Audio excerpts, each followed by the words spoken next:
Es un sitio donde uno se olvida de todo lo que hay afuera. En Galipán, ¿no? En Galipán, sí, se quitan los zapatos, todas las obras de arte se pisan. Es el único museo en el mundo donde el arte se pisa, se toca, se juega. No se puede ver el reloj porque ahí tenemos otro tiempo. O sea, no se puede estar apurado. Hay que llevar una dama o una niña para poder entrar porque eso es un culto de la mujer. Desde siempre fue así. Y bueno, se fue. El embajador de Canadá dijo que vimos señora madre, ¿no? Fue con su mamá y también tiene una bebé. Entonces también con la bebé puede entrar, ¿no? Entran todos los hombres que ella quiera. ¿Cuántas horas de Caracas para llegar? De Caracas 45 minutos más o menos, subiendo por aquí por Cotiza. Y por Macuto es más cerca, estamos a 10 minutos de Macuto. ¿Por qué la idea de un Museo de la Piedra? Surge como una necesidad de expresión. Aquí por cierto traje una piedrita, que es la que ustedes encuentran en la puerta del museo. Es como una llave mágica, ¿no? Para entrar eso se debe desarmar y armar, es grandota, ¿no? Este es un obsequio que te traje. Y es un diálogo con la naturaleza, ¿no? Yo digo que las piedras me hablan. Esta me dio un principio que es el principio cero, que dice así: el extremo del equilibrio es el balance con lo intangible. Ahora las piedras, ¿por qué siendo tan silenciosas y tan calladas? Bueno, porque ellas permanecen, tienen la historia desde que éramos polvo de estrella, parece que eran vivas, son magnéticas, atrapan Explícala otra vez que estamos viendo en la pantalla. Ok, cómo no, mire, permiso. El principio cero me lo dijo esta piedra, no dice así: el extremo del equilibrio es el balance con lo intangible. Ese es el principio cero, ¿no? Eso está en equilibrio allí. La pregunta es: ¿tú crees en ti? Porque aquí falta una piedra, aquí está lo intangible. No lo tocas, no lo ves, pero existe igual que lo que tocas hay que ver. Claro. Entonces, eso es lo que hay que enfrentar cuando llega al museo.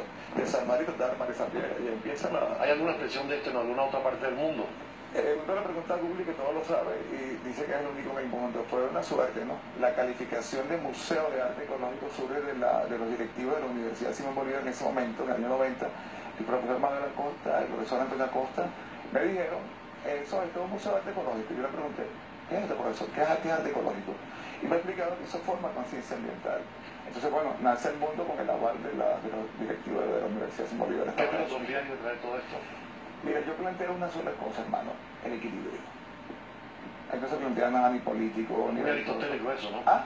Muy aristotélico. Bueno, justo medio. Bueno, descubrí que no tengo el equilibrio, entonces cultivo lo que no tengo. Y junto con el equilibrio... La naturaleza demuestra el equilibrio siempre. Sí, sí, eso es sabia, es una supraconciencia. Llueve y hace sol al mismo tiempo, pero también hay agua y humedad y calor. Sí, y ellos se incluyen. La vida y la muerte no es más que un equilibrio. Sí, sí, sí, y ellos no se excluyen, ellos se incluyen todos, nos necesitamos, el mensaje que dan ellos, ¿no? Por eso en la filosofía oriental la muerte no es más que un continuar de la vida, ¿no? Cambio de frecuencia, sí. No hay una ruptura, no hay... No, un cambio de no hay una tristeza tampoco. Es otro estado de la existencia, ¿no? Y lo dice la ciencia, que la energía no se pierde, se transforma. ¿Y quiénes han ido a las escuelas a cultivar este pensamiento? Mira, yo digo que ha sido un regalo de la vida, ¿no? Ya van 25 tesis, hay dos posgrados en arte, inclusive hay un posgrado en arte de la Universidad Metropolitana que hizo la doctora Manuela Sagre, estoy eternamente agradecido. Se llama Historia del Arte Occidental, ¿no? Y explica que soy un artista de la tierra. Y tú sabes que yo me entero en mi posgrado que soy un artista de la tierra. Una sorpresa, ¿no? Habla de los otros que han venido antes que yo, pone lo que son gráficos, ¿no? Fotos. Y dice que mi aporte con relación a ello es que lo mío es con carácter permanente. Entonces ahí está el museo para que el público lo visite. ¿Hay posibilidad de llevar esto a otras partes del país? Mira, ese es mi ideal, ¿no? Realmente sueño con llevar esto, inclusive no solamente dentro del país, sino también fuera de Venezuela, y también por ese contacto con los embajadores. Tuve el privilegio de tener en ese momento al presidente de la Unión Europea, ¿no? Jacques Santer, en el año 97. Me llevó la bandera de Europa, una cosa que nunca llegué a soñar, ¿no? Ahí la tengo, pero es la vieja, la anécdota nueva. Claro, el otro día estaba el embajador precisamente de Canadá comentando con varios embajadores, sí, y animándose a ir. Además, la zona parece que es bellísima y allí la naturaleza es directa, ¿no? Sí, la vista hacia el mar es impresionante, no hay problema de inseguridad, es una zona mágica. Es una integración de la naturaleza y del ser humano con ella.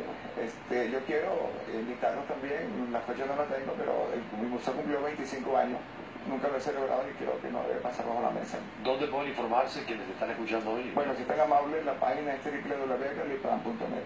Galipán.net. Sí, esa es la página, toda la información, y en Facebook también hay bastante información. ¿Se ha mantenido Galipán protegido como debiera ser? Sí, todos lo cuidamos. papá es el poeta de Galipán, que para descanse, yo soy allí pues, por parte de papá, de mi familia, hasta arriba se queda el Humboldt. Y nosotros todos somos guardaparques naturales, porque vivimos allí, nos duele la montaña, cuidamos el Ávila. ¿Hay daños ecológicos?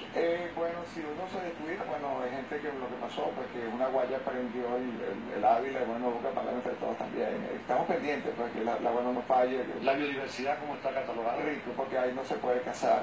Entonces, claro, los animalitos todos son mis vecinos, pues, son mis vecinos. ¿Agricultura? ¿Qué tipo de agricultura? Bueno, muy poca ahora porque el turismo ha ido avanzando y ellos están mejor a nivel económico porque es que la agricultura tiene tantos problemas con la cantidad de fungicida que mueve. ¿La gastronomía, el turismo? Sí, eso sí. Vamos allá, tenemos, los invito a que conozcan el Fogón de Calipán, que es un restaurante de comida portuguesa que tengo allí, en sociedad con 3 portugueses, y bueno, está abierto viernes, sábado, domingo, ¿no? También tenemos... ¿No se repite la zona, si quieren ir a llegar al museo por su propia cuenta? Bueno, si tienen vehículo propio deben subir antes de las 5 de la tarde, a las 5 trancan el parque en el Caracas y también en Macuto, 4x4. Si no tienen vehículo propio, son un poquito más temprano y tienen transporte por puesto de Cotiza hasta Galipán. ¿Dónde se pregunta para la dirección exacta? Mira, en la página de Galipán.net tienen la información exacta y los teléfonos también. Pero de arriba del Ávila también, me imagino que oriente. Todo el que está allí orienta. ¿Cuántos metros tiene la dimensión del museo? Mira, casi una hectárea al aire libre, son 3 etapas, son 3 visitas. Hay que ir 3 veces para conocerlo todo. Bueno, Gonzalo Barrio, artista, autor, creador de este Museo de la Piedra de Galipán, iremos a visitarlo y como decíamos, el arte es la mejor diálogo, palabra para entenderse los pueblos y es desde el principio del hombre la manifestación. Somos y conocemos lo que fuimos por el arte y nos conocerán en el futuro por el arte también, por eso hay que cuidar la tierra y cuidar al arte ecológico como lo hace Gonzalo Barrio. Cerramos nuestro recorrido por los escenarios internacionales. Mañana, como siempre, el choque de las imágenes, la fuerza de las palabras y nuestros análisis en profundidad. Hasta mañana.